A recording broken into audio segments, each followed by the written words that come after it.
welcome back, faithful politics listeners and watchers. If you're watching on our YouTube channel, I am your political host, Will Wright, and I'm joined by your faithful host, Pastor Josh Burtram. How's it going, Josh? Doing well. Thanks, Will. And this week we have with us the one, the only Samuel Perry, who is an award-winning scholar and teacher. He's among the nation's leading experts on conservative Christianity and American politics, race, family, sexual behavior. And I didn't know this. You've been recognized as among the top sociologists in the world in terms of research, productivity, and impact. You've authored like 100 peer-reviewed articles, have authored a number of different books, two of which I cannot recommend enough, called Taking America Back for God, which you wrote with Andrew Whitehead, and The Flag and the Cross with Philip Gorski. And you have a new book, I guess, coming out soon, which I'd love to kind of talk more about as we kind of move on. So welcome to the show, Samuel. Hey, thanks so much for having me, guys. It's my privilege. Yeah. So I guess just to kind of dig right into it, I was brought to the attention of your work in my study of Christian nationalism. It seems like you can't really go very far without seeing your name on a peer-reviewed paper or a book or a forward or whatever, without seeing your name. So I just want to ask, like, what is it that got you into this field? Like, what is it about Christian nationalism as a whole that's kind of made you the sort of preeminent expert?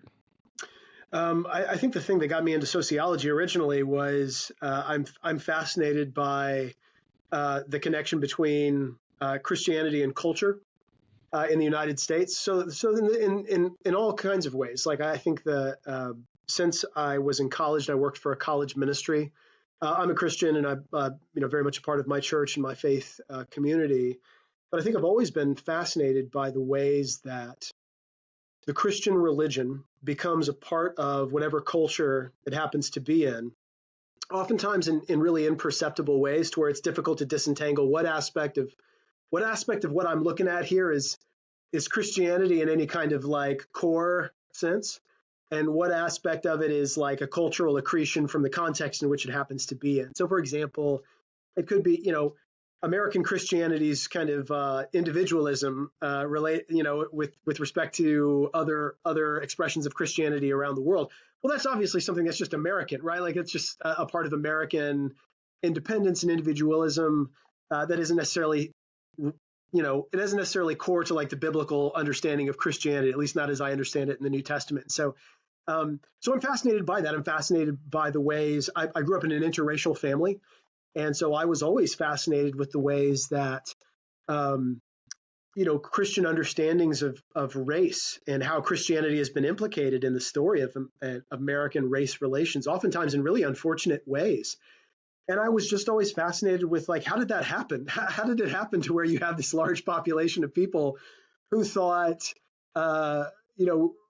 racial distinctions were somehow biblical, or that they were good, or some should be upheld, and racial supremacy and all those kinds of things.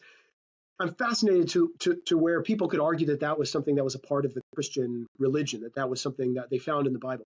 So all that to say, I think my fascination with the ways that culture and Christianity intersect naturally led into this understanding of Christian nationalism. How could we actually see our own political influence and power as a part of the Christian story? That God somehow has this mythical relationship with the United States, that we were founded in some kind of a biblical, like, Christian, there's somehow some kind of that our story is a part of, like, the story of Christianity in a way that, like, means something for Christianity too. Right? Like, we have a role to play in this, rather than some footnote in the story. Like, we have a bigger role in that, or that it is the Christian's obligation to win the country for God as a nation, not just as individuals. Like, this is a part of that ideology. And so I'm deeply fascinated by, as an academic, I'm fascinated as an intellectual enterprise, and just what makes people think that. How does it shape our political activity and shape the ways that we make this a freer or not so free country? What are the consequences for everything else? I mean, I think it weaves together. Yeah, you know, and it's interesting. Like, um, part of like the Christian nationalism debate, you know, is that this country was founded as a Christian nation, and I've always thought like because of Christianity's relationship to Jim Crow, slavery, polygenesis, you know, like you just name it, and like, do we really want to like have our Christian faith be connected? You know, like if we sort of play out logically, like, okay, this was founded as a Christian nation. Oh yeah, but Christians have done some pretty awful stuff. like Right. I don't really know if I really want that kind of like connection to my faith.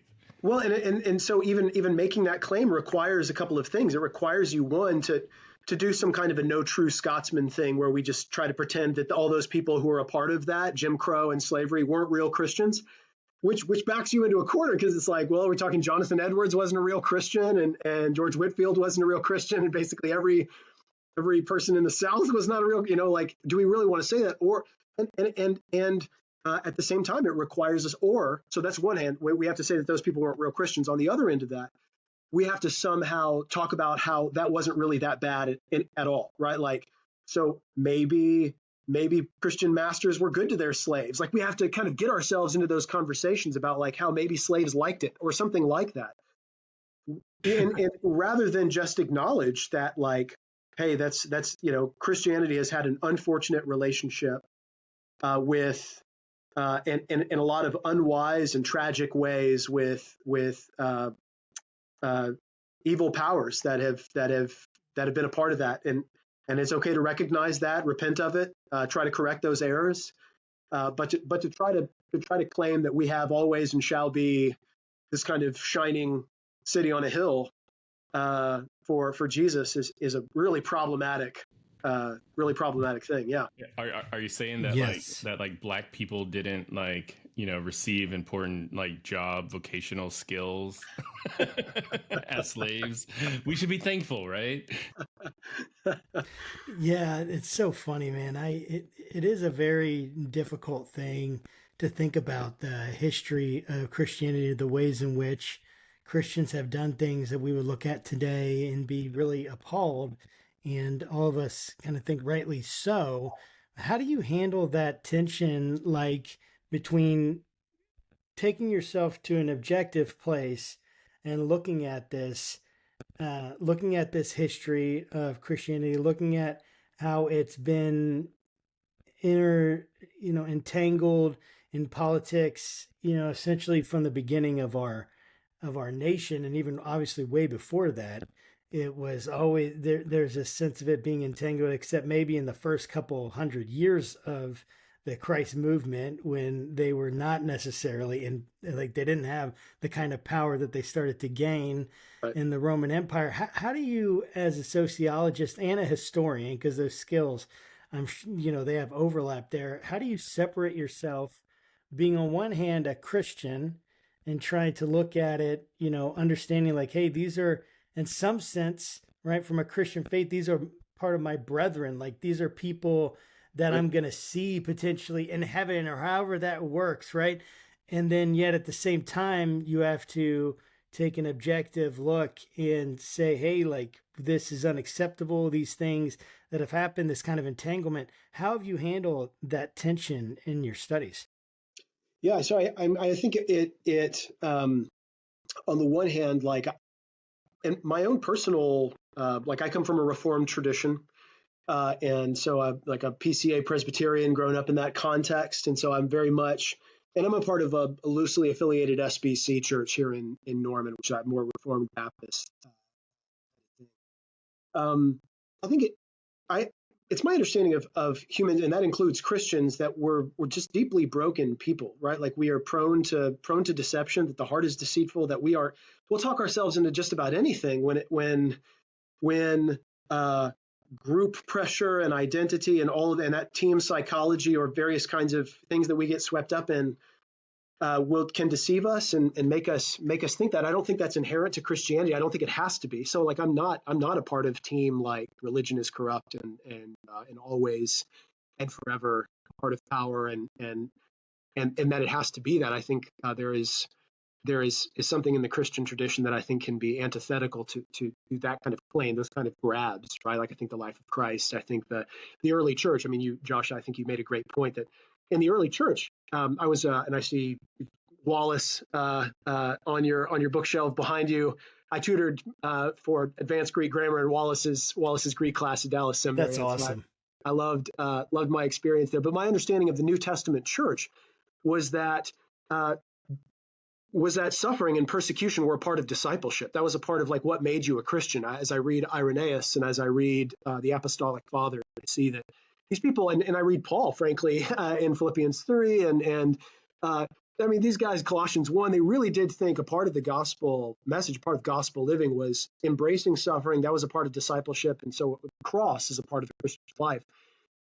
And so I think that comes with that a recognition that we are broken, that we can acknowledge that we are imperfect, that people who have had the name of Christian have been imperfect, and that we are trying to follow imperfectly the example of Jesus and what he lived out for us. And so I think that means we don't have to be afraid. Like we don't have to be afraid to recognize areas in which we have just been flawed and made horrible, horrible mistakes, assuming we're willing to rectify those situations as best we can. And that can be through policy, it can be through personal activism, it can be all of the above. But I don't share that kind of reluctance to dive into those mistakes and to say like, look, that was a horrible time and we just really missed it, and just what a tragic kind of thing. I think that allows us to kind of redeem the witness rather than try to like pretend it didn't happen or explain it away or that. And so that's I guess that's personally how I try to handle my part in that. That's really cool. Redeeming the witness. I'm gonna have to remember that, because like that's a really cool like Absolutely phrase. And as you're talking, I was thinking we've spoken to Tremper Longman III on a couple occasions, and he wrote this really phenomenal book, the Bible and the Bible and the Ballot. I always get it confused because like so Caitlin Chess wrote a book of like the opposite, and you switch.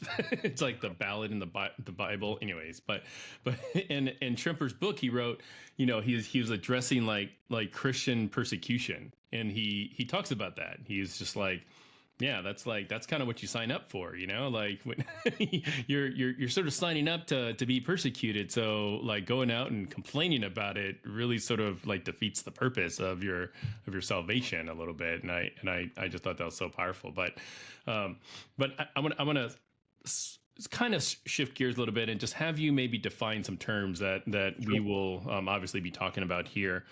One term is Christian nationalism. And maybe after you're done defining what that is, maybe help us kind of understand some of the metrics that are used to determine what is Christian nationalism. I know that like in your book and even like with the PRI survey, there's terms like adherents and rejectors and sympathizers and stuff. And I know that the terms differ a little bit than how you've defined them. So I'd love for you to just kind of get into that. Yeah. Sure. And this is, I just want to say like, this is really important. I enjoy having these conversations about defining those terms, because I think this is really, the word itself is like, you just can't go anywhere without somebody talking about Christian nationalism now. That wasn't the case 6 or 7 years ago when we started writing about this. Like, most everybody was just like, that's not a thing. That's just, you made that up.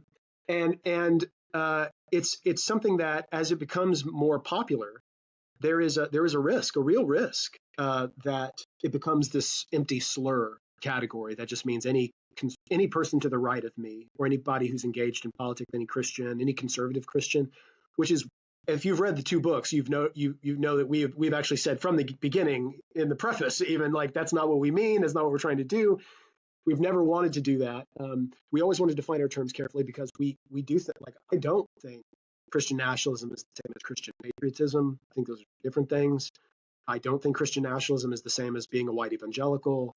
I think those are different things, right? So like defining our terms really helps us have a productive conversation. So what is it? Christian nationalism, we define in Taking America Back as an ideology that idealizes and advocates a fusion of American civic life with a very particular kind of Christianity.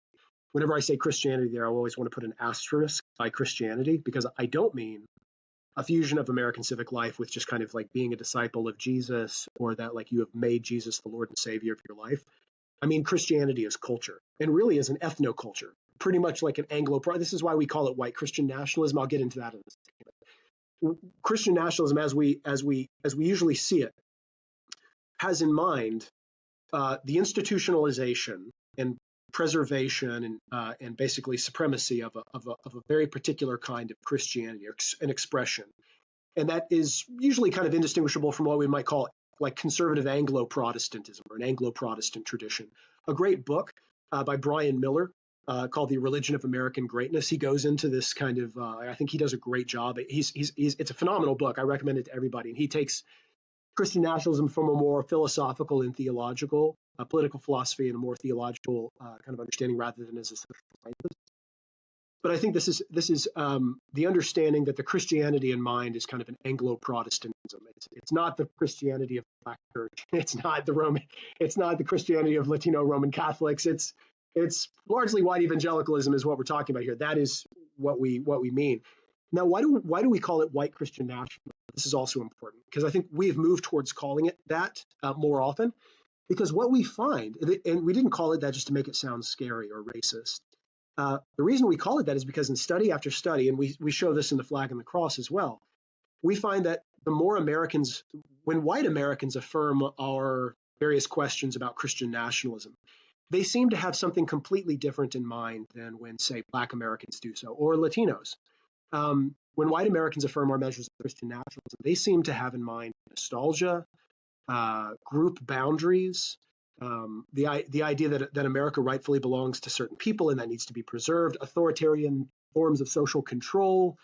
When people of color affirm those same indicators, they seem to have something in mind that is more like we understand American civil religion, this kind of aspirational idea that America has a stewardship, that we have been given these divine blessings, and that we have a responsibility to uphold equality, justice, the things that would make our country great, or we're going to have that blessing taken away. That seems to be like what African American people of color have in mind there. So what we're really talking about is we're talking about kind of an Anglo-Protestant Christian nationalism. So it's a white Christian nationalism. It's the Christian nationalism that white Americans seem to have in mind.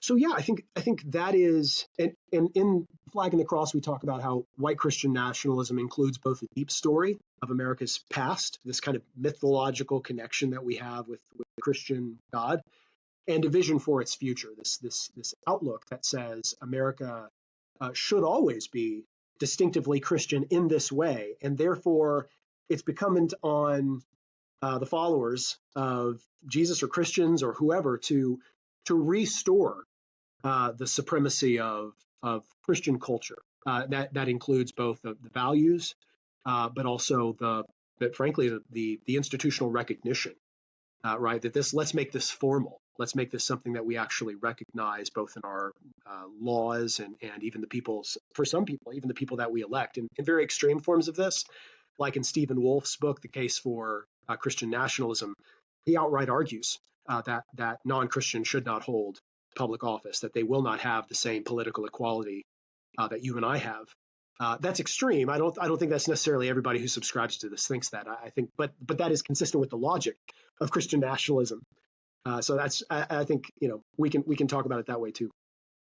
Yeah, interestingly enough, we've actually had Stephen on the program, and he talked about his book, The Case for Christian Nationalism. And when we asked him about that in particular, he didn't necessarily, it didn't seem to me he was as strong on it as he is in the book, which was kind of interesting. It's like because we're like, wait, so if you're Muslim, like you wouldn't be able to run for office? It was something like to that extent.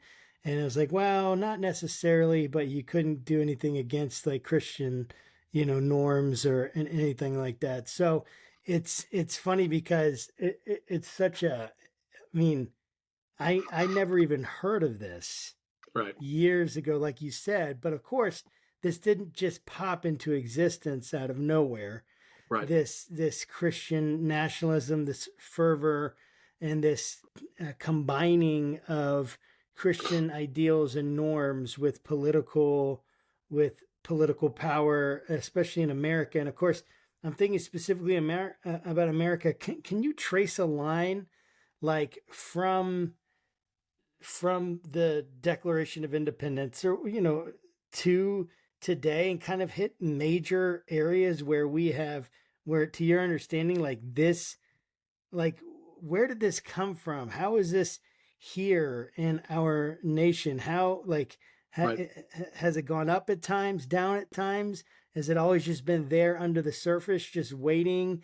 Help us understand why we are here today, because I think understanding the major narrative helps us, and helps people who don't really think of it as, maybe in super negative terms. So they might think, I've said this several times when we talked about it, I have friends that I love and highly respect that, like, say, well, Christian and nationalism, neither of those sound that bad to me.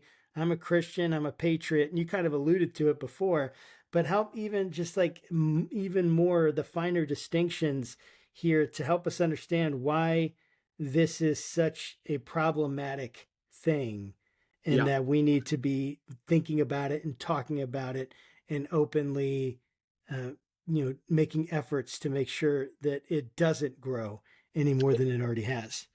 Yeah, so I think what we talk about in the flag and the cross, we try to, and this was our attempt in taking America Back for God. We really keyed in on what was going on right now. We looked at survey data and just tried to trace it within. We didn't go any later than 2007, or like any earlier than 2007, just survey data that we had. Gotcha. But we wanted to take seriously what had been a pretty fair critique among historians, is that, like, look, what you're pointing to is really old. It's not something that just kind of came on the scene. You need to recognize about how this has really been a part of American history. And so Phil Gorski, is just a brilliant historical sociologist, what we talk about in the flag and the cross, led by Phil in those sections, is that white Christian nationalism is older than the nation itself. We have always had some kind of it when we were colonies, right? Like just trying to figure out who this nation rightfully belonged to. There was an assumption Right. that was something like Christian nationalism. We wouldn't have called it there, but it would have been something like Anglo-Protestant Britishism, right? Like who the nation belongs to, and in some ways that conflated religion. It wasn't Catholics, and it certainly wasn't Native Americans, whatever they believed, which Right. we thought, they were thought at the time not to believe anything.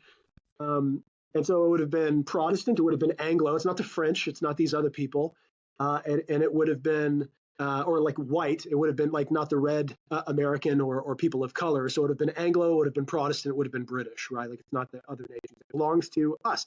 And so ethnicity, religion, and nation all like were merged in this kind of like who the nation belongs to and who gets what we talk about, the liberty, order, and violence, right? Like the liberty, we get the liberty to order society as we want it to. Everybody else gets the order, and if they step out of line, they get the violence. And we're justified in using this kind of righteous violence.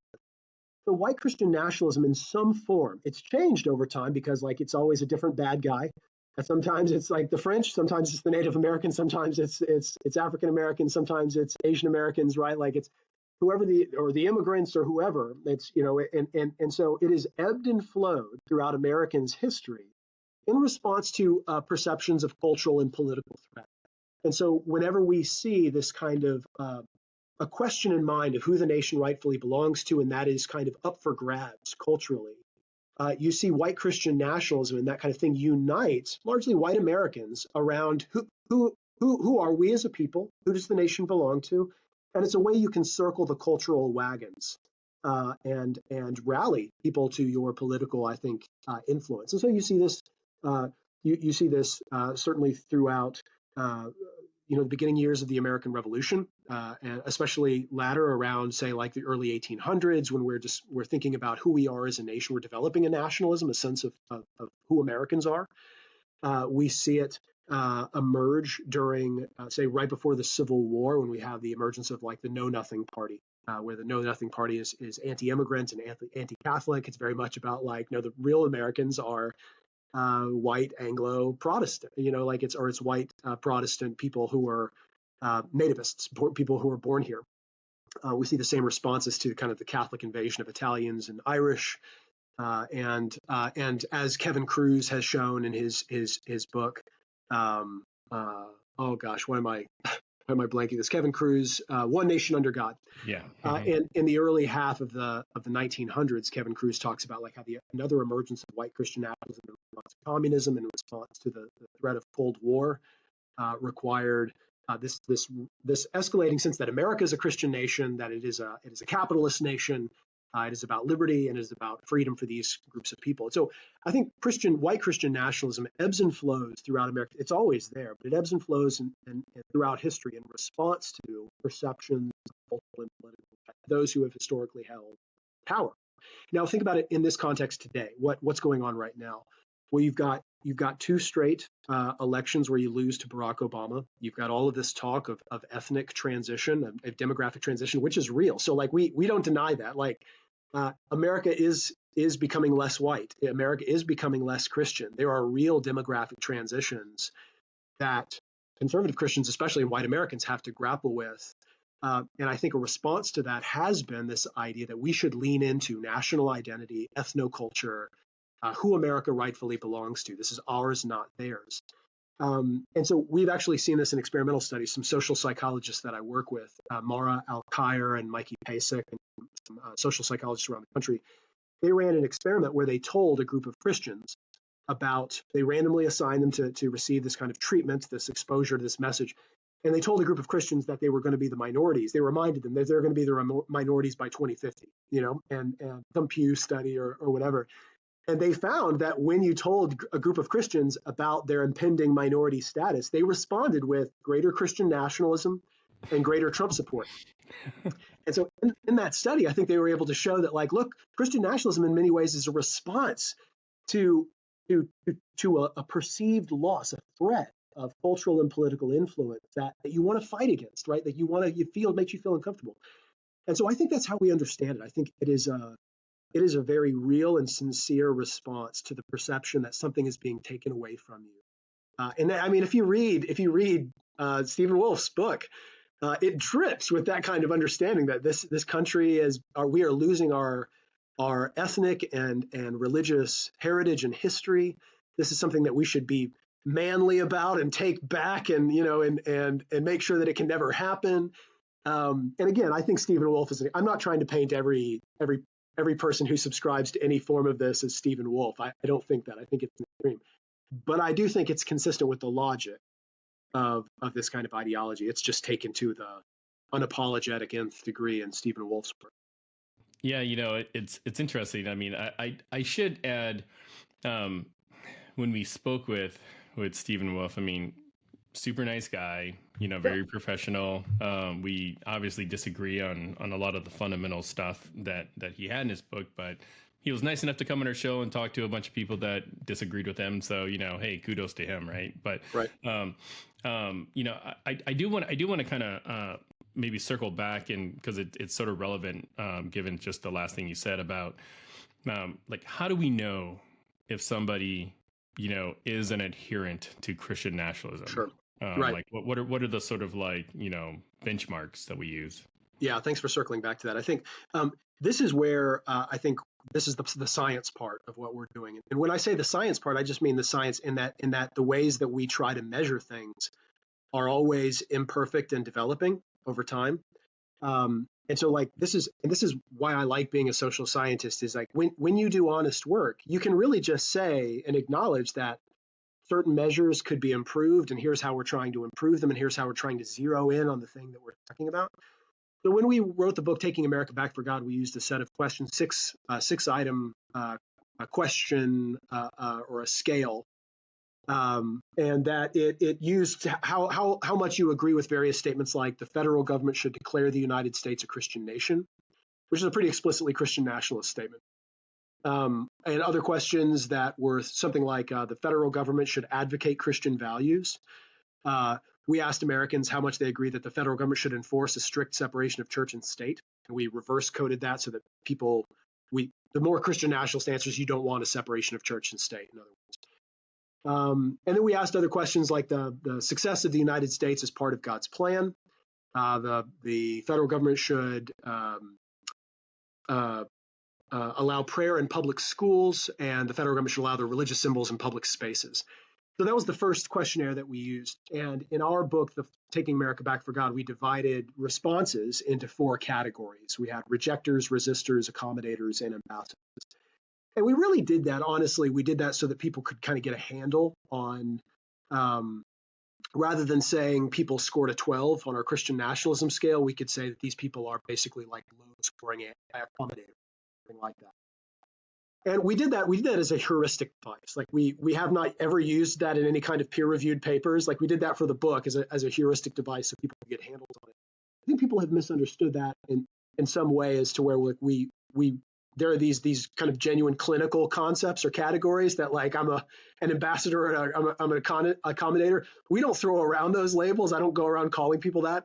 I still talk about Christian nationalism as a spectrum that can exist on a scale, right? And honestly, I don't go around calling people Christian nationalists because I think it shuts down the conversation. It's become kind of a negative sounding word. We have since developed new questions that I think are far more specific. Now we ask questions on our most recent surveys in the last 2 years. We ask questions about whether Americans feel like it is a Christian's responsibility to take dominion over the institutions of culture and education and media. We ask them whether the Bible ought to be the foundation of American law. We ask them whether they believe the founding documents were divinely inspired, whether they believe that God has a special plan for the United States, right? Like, so we're basically trying to tap into that deep story and very specific ideas about the future. So I think this is how we try to zero in on who is more or less a Christian nationalist. But again, I don't like calling people Christian nationalists as if that's a firm category. It's not a clinical diagnosis, as if somebody has like depression or something. Like it is a spectrum that people can exist on, and they can be people who completely reject it. They can be somewhere in the ambiguous middle where most Americans are, and they can be people who are completely sold on that idea. And our names about these things, adherents and sympathizers that PRI uses, those are just ways to have like heuristic devices that people can kind of get their minds around, if that makes sense. Yeah. Is the dominion question like relevant because of like the New Apostolic Reformation stuff, the 7 mountains? Like, is that an intentional sort of like use of the word dominion? I think we're trying to get at that. Most people who subscribe to Christian nationalism are in fact premillennial, lean, charismatic. Like it's not like Stephen Wolfe is PCA, and so like he's reformed. Like, and there is this small pocket of like the Doug Wilson, Stephen Wolfe, like reformed folks. But you could, I mean, in my opinion, I think you could hold a conference with all of the deeply reformed Christian nationalists in a McDonald's in Norman somewhere. Like it's not a huge group of people. They're very prominent and very like loud, but I think where you're getting the most numbers of people who subscribe to Christian nationalism is you're getting them among holiness traditions, probably a lot of Southern Baptist, charismatic Pentecostals. That we show that in the Flag and the Cross. Like the people who score the highest on our Christian nationalism scale in the Flag and the Cross are Pentecostal, holiness, Southern Baptist, white evangelicals as a group, and that kind of thing. It's most of the PCA people that I know of are not buying into some kind of dominionist idea, or even Christian. I mean, also because like Christian nationalism is associated with like, frankly, PCA people tend to be educated, well-to-do folks who are working upper middle class or upper class jobs. And in study after study after study, we find Christian nationalism is negatively associated with education and negatively associated with income. And so the people who really subscribe to this ideology are far more likely to be people you'll find in charismatic Pentecostal holiness kind of traditions, NAR, yes. But they're more likely to be, say, like white working class Americans who subscribe to that rather than lawyers and doctors in some PCA church in Augusta, Georgia. Interesting. I'm curious. So you, Whitehead, you guys have done a lot of just your own, statistics, your surveys. Like how did it comport with a lot of the data that like PRI and Brookings did on their sort of major study? And I know they just came up with another one about like, Christian nationalism in like the 50 states. Like, yeah, how does your data compare to like their data? Is it pretty similar?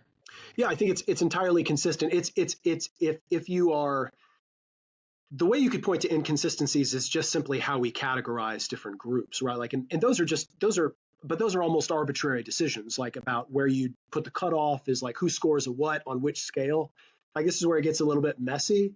And so, like, what does our ambassador category look like compared to the adherence category that PRRI uses? Like, we're not making those comparisons again. Like, we just use that for like a heuristic device in the book.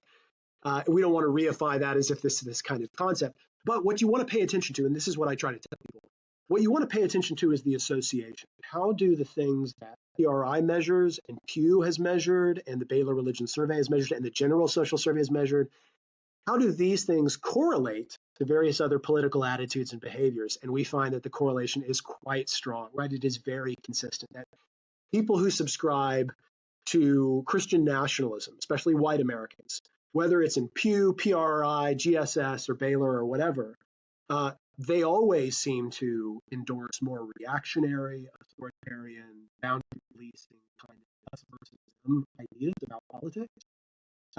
I don't know of a survey in which I don't know of one. Like it remains to be seen whether somebody who subscribes more to Christian nationalism in any survey endorses something that most people would consider pro-social and pro-democratic or certainly nothing progressive at all. It is at the core reactionary. Now, notice so that is among white Americans. Among Black Americans, we actually find that it's often associated with more progressive views and values. I'll give you an example of that. I was just showing my students this today, and I'm writing a paper on this that'll hopefully be done within the next week. But we asked Americans on one survey, if society had to make a choice on whether it prioritized liberty or equality. This is a classic tension in all liberal democracies, is liberty and equality. And oftentimes there's a zero-sum exchange that goes on. A society that prioritizes liberty often deprioritizes equality, and if you prioritize equality, you often deprioritize liberty, because sometimes they're at odds. And so we asked Americans, which would you prioritize? Which should a society prioritize? We found that, unsurprisingly, the more Americans subscribe to Christian nationalism, the more likely they are to say that we should prioritize liberty, because it's kind of libertarian. It means like liberty, basically liberty for people like us. But there was one group that relationship was flipped, and that was Black women. So the more Black women subscribed to Christian nationalism, the more likely they were strongly to say that we should prioritize equality over liberty. And so what that suggests is that, like, people who are in historically disadvantaged groups, especially women and Black women especially, are more likely to, Christian nationalism makes them feel like, no, like a Christian nation would be the kind of nation that finally includes me, right? It would be the nation that actually, like, I am merited full equality. It's not liberty to do whatever I want to do. It's just one that includes me, And so I feel like that's kind of an example, is we often find that among people of color, Christian nationalism often seems to promote more of a civil religious idea of justice, equality, tolerance, and that kind of thing. Man, that's absolutely fascinating. This whole conversation is fascinating. I mean, we've talked about it on several occasions with several different scholars and academics and people, journalists who have been studying this and learning about it. And the more I learn about it, the more I come to the conclusion that, number one, it has to be talked about. Yeah. It's a very complex subject, which essentially leads into number two, that it's very complex, because some people, like you said, can take that. You alluded to earlier, the importance of defining terms and making sure that we don't say, well, anyone who's a Christian and a politician is de facto a Christian nationalist, which would be a really bad thing to do for our nation, for the people around, because we are a land, right, of religious freedom. And we want people, in the sense that we want religion to have impact and influence, but never undue impact and influence on the way that we live our lives in terms of civic responsibilities, in terms of the way that we vote, the policies that are carried out. And this, it's such I feel such a tension inside whenever I talk about this, and I'd love to hear your thoughts on this one concept here. We're supposed to be Americans that engage with our full selves, Yep. And, or at least, right, that's kind of the ideal, that everyone can engage equally, and that we would engage with our full selves, bringing that into our actions, our votes, our ideas, our conversations, our discourse. And it's hard for me to think about how faith is supposed to operate in the civic life, because, like, just for instance, like when I hear you say something like, there's a lot of people, like, one of the things they said is that our law should be based on the Bible. And of course, like, one part of me was like, well, yeah, there's so much great stuff in the Bible, and the Bible does teach a lot of things, but then that, like, in Jesus' teachings, but maybe they're referring to, like, who knows what that actually means, right? Because even saying that's based on the Bible means it's based on a document that's been written over a span of 2,000 years and over 40 authors at least, right?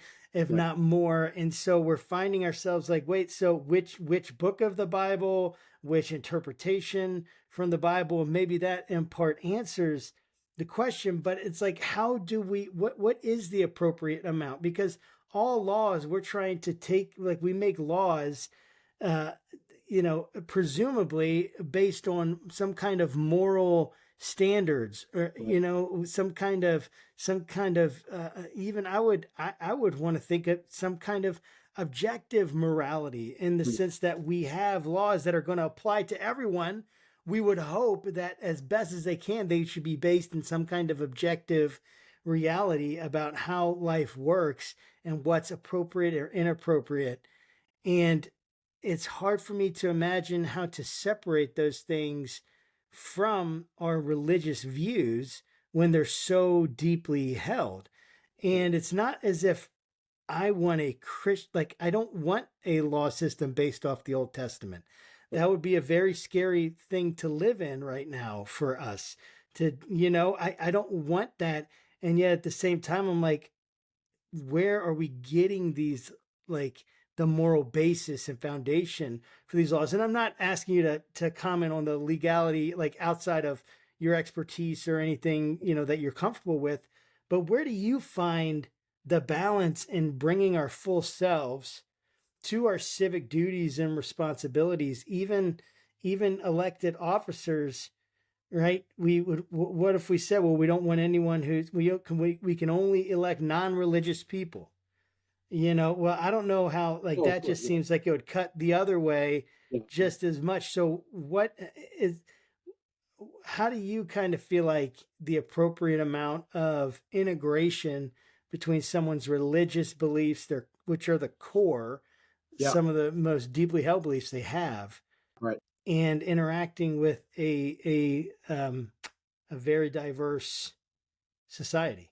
Yeah, I think you hit the key at the very end of that, recognizing that we live in a diverse society. I mean, I think we have to proceed, even as Christians who would like to vote our values. Like, I can't take myself out of that, right? Like, I'm also voting my values, and I'd like to think that they are shaped by my personal faith and my belief about what Christians should be like, and how Jesus would vote, if that makes any sense. Like, it's like, it's difficult to even kind of Yeah, that make makes a lot of sense. those claims, but like, I think if I think we have to at least begin from the reality that we live in a pluralistic society that was really built on the basis of the understanding that there would be diversity in that, like, that there would be, like, and I understand the founding fathers were certainly not universally thinking liberty and equality for all, like, in that, but they were. I mean, I think they were thinking, and I think they were right to think this, that there had to be some understanding of, like,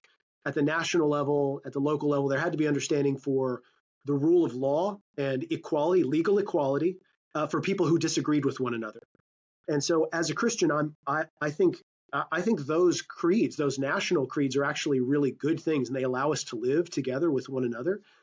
So I think any kind of a Christian approach to politics has to begin with the question of, how do I live as a Christian in a society where not everybody is going to agree with me, believe those kinds of things that I believe, and prioritize the kind of things that I prioritize. I think that leads us to a place where we have to have some kind of a balanced pragmatism and I don't mean pragmatism as in like just whatever is convenient. I mean like a pragmatism that says like, how can we cooperate in a way that allows us to have effective governance? That includes how can we make sure people aren't starving on the street? How can we make sure that borders are safe and that we have taxes for everything that we need, and that my curb gets fixed, and all of the kinds of various things. The potholes in my Yeah. cul-de-sac. Right, exactly. And so like I think that requires us as Christians to not live in fantasy land as if that we are going to pass some kind of a series of laws that will bring back Christendom, or that we would even want to create a situation in which people who don't share our religious views either have to leave, or they have to convert, or they just generally feel like unwelcome second-class citizens because we've so dominated. Like we want to be. I mean, I think we have lost something in the last few years. And Joel Regney, who's an author, he writes for various groups. He wrote about, and I couldn't believe he titled it this, but he was talking about kind of living under the progressive gaze, and he used Fanon's idea of like, white gaze, and how like living under the kind of the gaze. He was comparing conservative Christians to like minorities who are living under white gaze. And regardless of that, whether I think that was a good comparison, he was talking about how like conservative Christians need to stop living in light of progressive gaze. In other words, we need to stop caring about like what people think about us and just be obedient. I think it's kind of a justification for this thing for you, honestly. Like, hey, you liberal, secular leftists don't like us anyway, so we're just going to do what we want. I feel like within the last 2 decades, we as Christians have lost something that I used to think was really important, and that is like a public witness. Like I'm leading a men's retreat for my church this Saturday, and I'm kind of talking through various things, and I'm going through various passages in the New Testament where Christians in the epistles are taught to think about their reputation with outsiders. You got things in Colossians 4, you got things in 1 Peter, and all of them have to do with the idea that like people are going to be watching us, and they're going to be drawing conclusions about the faith on the basis of your behavior. And and the commands are to be characterized by hard work and obedience and faithfulness and ethics and all those kinds of things. And I would like our approach to politics to be one that is actually concerned with witness, not in the way that we like shrink and hide back from the things that we believe, but in the ways that we say, man, Christians are great to have in politics because they are ethical and they care about people. Right. And right. they care about people who are not like them, and they are good Samaritans. Yes. And all of those kinds of things, rather than the perception now that we hate people, right? Like that we want to control people. So, I mean, I think there has to be some kind of a balance between, and this is it's an unending conversation. We'll always have these conversations because of Christian Smith, what he calls pervasive interpretive pluralism in the New Testament. Like we all have different interpretations of Scripture. We all have different ways that we prioritize this and that. So I'm not saying we can ever come to I'm not going to write the book that solves all the problems of how Christians in politics. It's an unending conversation, but I would like to think a Christian approach to American society has to proceed under the recognition that we live in a pluralistic society that will become more pluralistic. And so how do we live out a witness and live as Christians in this and do politics well? That's so awesome, and that really speaks to me because this is a shameless plug. I guess it's not really a plug if you're plugging something in our own podcast, right? But like we just recently released the first episode of our 5-part documentary about Christian nationalism. We've spoken to I don't know how many people, but basically this documentary, 5 parts, has like over 24 experts that talk about stuff. We kind of break down church and state with folks from the AU and BJC and whatnot. And, Anthea Butler talks about like polygenesis. And anyways, the last episode was an episode that was really important to me because it was the episode. It's called, gosh, I wish I had that memory. the least of these is love or something like that. I feel like I should know, but it slipped my mind. But anyways, the entire episode sort of unpacks like what we really believe like the Christian witness should be. We've got folks on there like, Shane Claiborne talking about his ministry, and Greg Boyd, who I love, talking about his ministry, and I'm like, look, like this is, in my mind, like this is how Christianity should work. Like you don't sort of beat down and tear down the Capitol because you don't get what you want. You basically just turn the other cheek, and I think that would resonate more with non-believers. But like to that end, I really would love to get your thoughts, because this was something that was on the news just recently.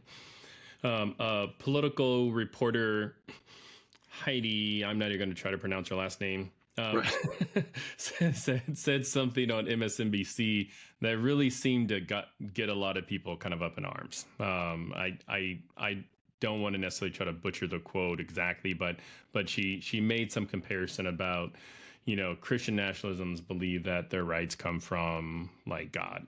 God, yeah.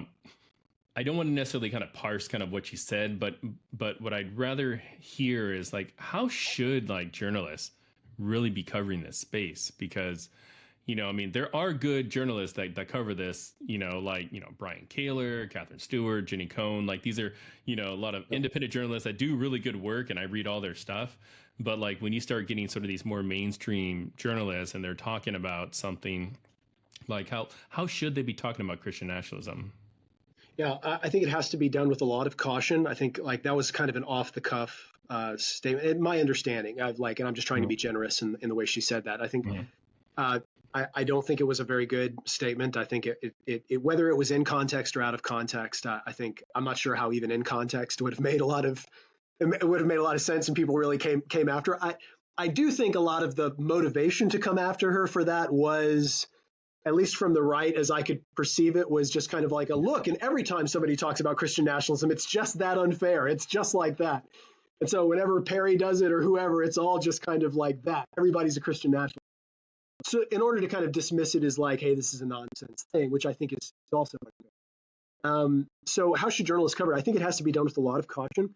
I think I would stay away personally, I would stay away from just things that you assume people believe when there is actually so many examples of policies that I think people are trying to like make happen and go after. If you want examples of that, like come to Oklahoma. Like we have people in the state legislature in Oklahoma who are running public education in Oklahoma, who are outspoken about their Christian nationalism. They will own it. Like Dusty Devers, who is like a state senator here, he actually wrote the statement, like helped write the statement, like a justification for Christian nationalism. He promotes Stephen Wolf's book. These people do not care. Like they will own that kind of thing. So I don't think you have to go looking for it. It's that obvious and that open. I think the Politico argument that came out, or the Politico article that came out just before Heidi Prisbilla's quote, was equally kind of clumsy in this, because they're talking about two guys, William Wolf, who is just a kind of a Twitter troll guy, and then it was the other guy who's also an outspoken Christian nationalist. I can't remember the guy's name. But both of them are outspoken Christian nationalists. They would own the label. But all the quotes that they kind of used from these guys were just kind of basic, like conservative Christian things. And so I just feel like if you're going to make the claim, you got to be real specific with like, this is how this is Christian nationalism. That if you want if you want to make some kind of Christian symbol, like, front and center for everybody to see, if you want to, like, as part of law, if you want to privilege Christianity in some way, if you want to declare that you will take back power for Christians, and Christians, like Trump does, and like he has recently, he says that, like, Christians will have power, you're no longer, there are so many good examples of this explicit Christian nationalism policy that you really just need to kind of like, you need to avoid and be cautious about painting people who might be also concerned about explicit Christian nationalism. So, for example, like when something we all find in our studies is that most Americans are not extreme when it comes to this. Most Americans are not extreme rejectors of this kind of view, and most Americans are not extreme, what we called ambassadors, whatever, minorities. Most Americans are around the middle. They recognize that there's some kind of religious history and heritage here that's good. And most of them are Christians, so they'd like to see more Christianity in government. That'd be a good thing. Christian values and all that, that's fine. But they're not full on kind of like partisans about it. Like and honestly, a lot of them might be horrified by some of the more explicit statements, the kinds of things that you find in a Stephen Wolfe or an Andrew Morva's expression of this idea. And so the last thing I want to do is alienate those people and make them think that leftist, out of touch, elite media people think all of middle America is Christian nationalist and kind of backwoods dupes for this ideology, or they're all kind of cultish, partisan folks. I don't think that's not the case. And so I'd want to be very careful about how the examples that I use, the quotes that I use, what I call Christian nationalists and not, so that you can avoid those kinds of assumptions that sometimes are fair, but oftentimes give people on the far right a lot of ammo to say, look, they'll eventually call you all Christian nationalists too. So you might as well just jump forward. Yeah, no, I totally hear you on that.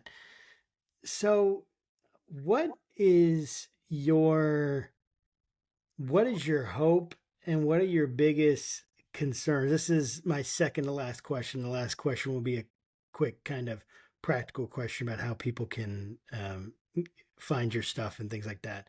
But what's your biggest concern in also conversely your greatest hope for our nation, for this conversation in the next year, 2 years? I mean, obviously we could go out 20 years, but really let's just focus on the next couple years. What are you concerned about and what are you hopeful for? I'm mostly concerned that Christian nationalist rhetoric is used in a strategic way to polarize Americans further, to where we continue this, I think, pernicious process of self-sorting into ideological tribes where we don't understand one another. I mean, that's why one of the reasons I agreed to be on the podcast, that I love what you guys are doing, is it's killing our country. Like our inability to understand each other, to talk, to have productive conversations with one another. I think Christians and non-Christians are both a part of this solution and a part of the problem right now. And that is happening. And I don't mean to both sides this in that kind of way. I just mean they're like the sense in which we continue to paint one another in the ugliest possible terms, and we don't even want to be around each other. We don't want to connect. Yeah. We just want to demonize. And I think there is a point where, and I'm perfectly comfortable doing this. There is a point where like bad ideas and bad ideologies need to be called out and say like that's American. Yes. Christian. But there's a lot of room in there where like I can just have conversations. And so for my part, what I'm trying to do here is I am a part of, I talked about this earlier, I'm a part of a loosely affiliated SBC church here in Norman, which people who follow me on Twitter may be kind of surprised about to hear. And when I say I'm a part of it, my wife and I lead a community group at this church, and I led a men's Bible study this morning, and I'm leading the men's retreat this weekend. So it's like this matters to me, and those people matter to me. I don't know if any of them agree with me politically, right? We have conversations sometimes, and it's okay. But I know that they know that I love them, and I know that they love me and my family, and our kids play together, and like we talk about things. And so like I would love it if more of that happened. I think we need to kind of dig into those we need to lean into those spaces where we can have conversation with one another, not because we're just supposed to be kind of middle of the road moderates and agree on everything. Sometimes we need to stand up. But I just think the alienation and the polarization is killing us. And when we could just be about the business of like making government work, that'd be awesome. Like I would just love to get back to that. That absolutely would be so awesome. That is my fear. My hope is the opposite of that. My hope is that honestly this rhetoric tanks big time in 2024. That politicians, like in 2022, politicians who used this kind of rhetoric didn't score a lot of electoral victories, and I hope that politicians who use this rhetoric in 24 election, I hope they lose big time, if only to signal to other politicians that this doesn't work, that Americans are tired of it. Yes. They'd rather hear about issues and policies. That'd be glorious. So that's my hope. Yeah. Well, that's really well said. I really appreciate that. How can people keep track of your work, and what do you have in the pike for us? So you can follow me on Twitter. That's the only social media I'm a part of. And once Elon Musk drives that into the ground, I'm going to take it as God's merciful deliverance from from all social media. I'll be gone forever. I think in terms of book, I have a book coming out in the summer called Religion for Realists: Why We All Need the Scientific Study of Religion. And it basically is a call to try, I think, like why evidence-based kind of investigations into how religion works help us all. Why secular academics need to value religion and study it and not pretend it goes away when you ignore it, and how social scientists like myself can do their jobs better with like being into open science and making our data available and all those kinds of things. We want to do science well, and so I think that's a book calling for that. Well, that's so great. Well, thank you so much, Sam, for being on the show. It was such a pleasure to have you. Sure, I appreciate you both. Thank you. Absolutely. And to our listeners and watchers, this has been Dr. Samuel Perry, and we encourage you to pick up all three of his books. The third one's coming out this summer, but Taking America Back from God, The Flag and the Cross, and then Religion for Realists. He has like 5 books. Yo, gotcha. So get all 5 of them. Get all 5 of them. Get the whole set. Yeah. Yes. And until next time, don't keep your conversations left or right, but up. God bless you guys. Have a great day. Yeah.